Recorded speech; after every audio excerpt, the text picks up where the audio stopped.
What's up mga kaprate, muli na naman tayong magbabalik. Ito nga, ipapasilip natin yung idea na mapapabilis ninyo ang inyong pagkakanto. Nang sa ganon, hindi na kayo tumagal sa isang kanto kasi karamihan kapag nagpapalitada, iniiwan na yung kanto. Ganito mga kaprate ang gawin ninyo kapag nag-layout kayo ng concrete level na tinatawag ko yung boga, yung butones. Ngayon, isasabay nyo na yan mga kaprate. Pwede na kayong mag-layout ng ganito. Kasi meron na kayong reference yung mga nilalagay na concrete level na tinatawag. Ganyan. So kapag meron na yung mga yan, mga kaprate, kasi eskwalado naman na yan lahat. May eskwala mo na, makukuha mo na yung eskwala at mga hulog niya, mga sukat niya. Pwede na. Kaya unahin mo na to. Pwede ka nang maglagay nito para kung magpalitada, tapal na lang ng tapal. Ito na rin yung magiging guide mo.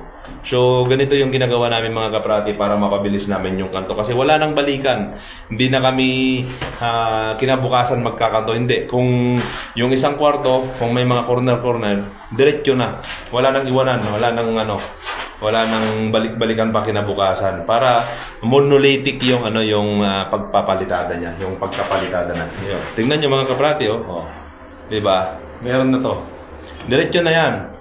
So pag minasilyan yan o kaya tinaysan, okay na.